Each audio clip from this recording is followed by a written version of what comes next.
Bonsoir à toutes et à tous et bienvenue au Journal du Soir sur Télé Liban.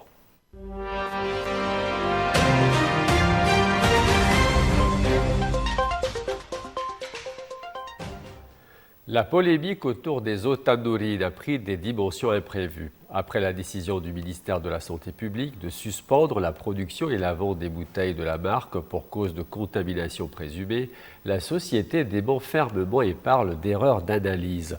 Entre préoccupations sanitaires et inquiétudes sociales, le dossier prend une tournure nationale, mais certains de croire qu'il ne s'agit que d'une tempête dans un verre d'eau. Prisée depuis 40 ans, l'eau de Tanourine est aujourd'hui au cœur d'une tempête médiatique. Un rapport du ministre de la Santé fait état d'une possible contamination. Résultat, l'arrêt immédiat de la production et de la commercialisation de la marque dans tout le pays. Mais pour la direction de la société, il s'agit d'un malentendu. Lors d'une conférence de presse, le président du conseil d'administration, Georges Mahoul, défend la réputation de l'entreprise. Il a affirmé: depuis 40 ans, nos eaux sont parmi les plus pures du pays. L'échantillon prélevé ne respecte pas les procédures et n'a pas été validé en présence de nos représentants. Du côté du ministère de la Santé, on maintient la décision, mais on temporise. Un communiqué officiel précise que de nouvelles analyses sont en cours et que la suspension pourrait être levée si l'entreprise corrige les anomalies observées. Le ministre de la Santé, Rakan Nasreddine, souligne que la mesure vise avant tout à protéger la santé publique tout en préservant la réputation des entreprises libanaises respectant les normes. Conséquence directe, des dizaines d'employés se retrouvent dans l'incertitude. Le ministre du Travail, Mohamed Haïdar, assure suivre la situation de près. Il a déclaré: nous soutenons la décision du ministère de la Santé, mais nous veillons à protéger les droits et la dignité des travailleurs. La santé des citoyens reste la priorité absolue. À Tanourine, c'est la stupeur. La marque, fière ambassadrice de l'eau libanaise, jusque dans le Golfe, espère une réhabilitation rapide. L'enjeu dépasse la seule bouteille. Entre protection de la santé publique et préservation d'un fleuron industriel, le gouvernement marche sur un fil. Un nouveau test attendu dans les prochains jours dira si l'eau de Tanourine redeviendra bientôt source de confiance.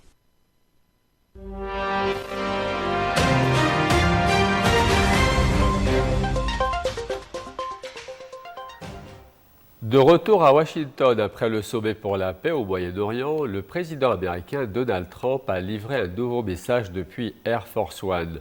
Il affirme que la paix à Gaza est le fruit de la volonté américaine, promettant désormais de se concentrer sur la reconstruction du territoire palestinien en collaboration avec ses alliés régionaux. Quelques heures seulement après le sommet international de Sharm el-Sheikh, le président américain se félicite d'une paix qu'il qualifie de victoire de la volonté. La paix dans la région n'est pas le seul fruit du hasard, a-t-il déclaré, mais le résultat de la volonté ferme des États-Unis. Selon lui, la prochaine étape est désormais la reconstruction de Gaza, en coordination avec les alliés de Washington. Après 2 années de guerre et des dizaines de milliers de morts, la reconstruction du territoire palestinien s'annonce titanesque. Mais Donald Trump promet d'y jouer un rôle moteur. Il déclare: ceux qui refusent cette voie choisissent le chaos au lieu de la paix.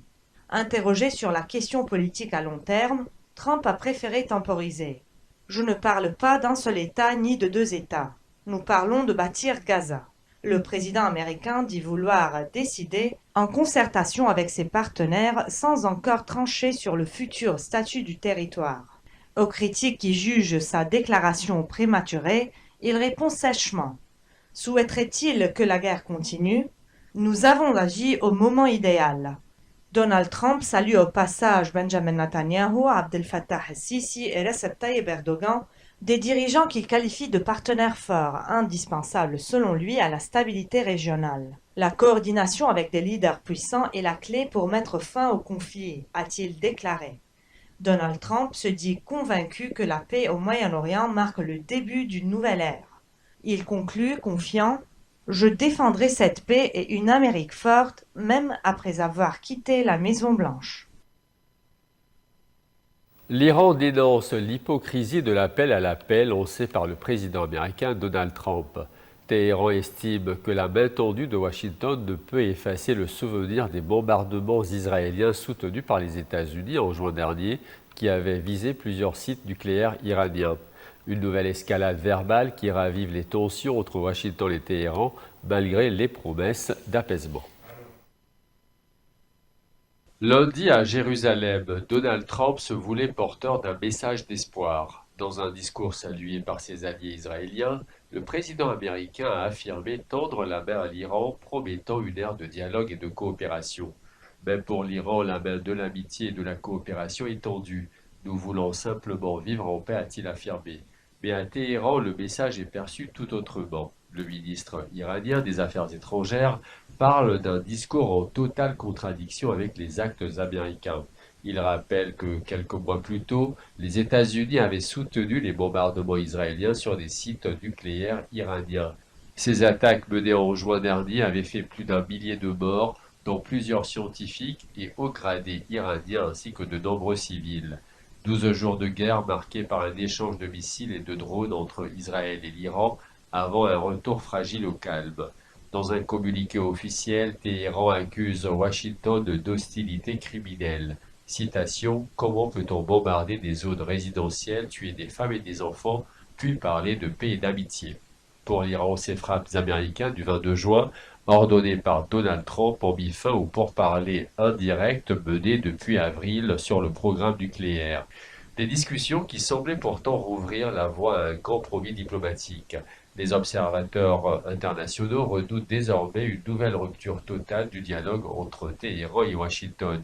Selon des diplomates européens, les échanges informels sur le nucléaire iranien sont désormais gelés jusqu'à nouvel ordre.